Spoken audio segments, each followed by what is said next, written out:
You need a running back on your fantasy team right now. You need a running back who's getting workload. You need a running back who's scoring fantasy points, and you don't care how that happens. There's a running back right now that might be stumbling into opportunity this week that you can get right now off the waiver wire if you act fast and roster him and not wait to get him, and that is Deon Jackson. Jonathan Taylor is out of practice today due to his ankle injury. They're going to monitor that for the rest of the week. We don't know what's going to happen with that. This could be a wasted video here and he just ends up playing, but we don't know, and we have to just jump on this as a speculation play. Deon Jackson's rostered in 10% of leagues right now. In week 6 against the Jacksonville Jaguars, when he got his opportunity, scored 28.1 PPR fantasy points. He was targeted 10 times and was a top fantasy producer for the week. Got a lot of workload, looked good doing it. The week prior against the Broncos, with partial share of the workload, he had 13.1 PPR fantasy points. So when he's on the field, he does produce. And then if anything, if Taylor is out, we know he's at least getting touches, and touches just gives us the opportunity to succeed. Not everybody needs to jump and run and get him, but a lot of you guys are hurting at running back. A lot of you guys are in the middle of the standings, back of the pack right now, and you're pulling strings, trying to do whatever. This could be your opportunity. And you know what? You have to take that risk in the middle of the week. Drop your extra defense if you got it.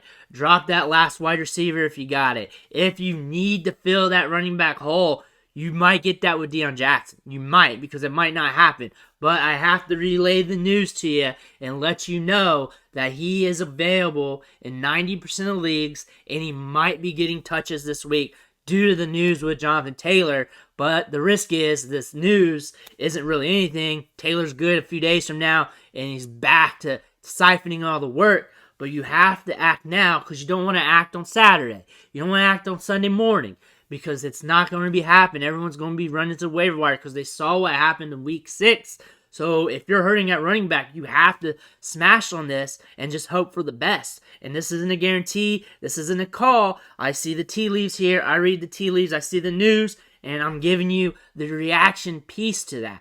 He's averaging 2.37 yards after contact per attempt, 8.7 yards after the catch per reception. So he's been pretty efficient. Remember, this guy runs a 4.47 40-yard dash at 218 pounds, has a 90th percentile size-adjusted speed score, so he has the pop to make things happen, and we've seen it on the field. We've seen it a few times already, so if he starts getting touches, he is a threat to make something happen. The matchup isn't that great this week. It's against New England, 39.5 over under, so it's projected to be a slower scoring game, but you're at a point where you just need touches at running back. If he's getting touches, getting some targets, say he gets 5-6 targets in this game, considering he got 10 targets in his last outing, and just a bevy of handoffs, maybe goes over the goal line, maybe rushes for 40 and catches 3 balls and for 30 yards or something like that, that's better than probably some of the jabronis you got on your bench. And what if he flatlines? At least we went on the right process, because this guy, if Jonathan Taylor's out, is going to get a large portion of the workload.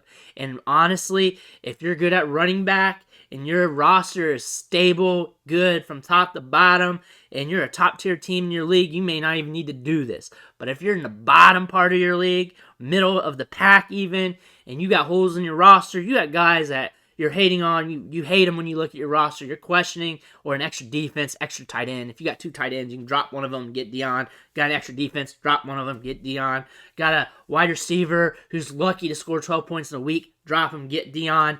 If you're really hurting at running back, because you got to start stacking wins now too. You got to look at that as well. Like stacking these ancillary jabronis on the back end of your roster right now, that's not getting it done for you. That have no upside for now or the end of the season. You're going to have to start stacking some wins. If he starts this week, that might help you get to that W. It may not. He may fall on his face or may not even get a chance to start if Jonathan Taylor plays, but that's a risk you might have to take depending on where you're at in the standings. And some of you guys are in multiple leagues. Some of you guys are good in your league. You're just going to have to make this decision for yourself.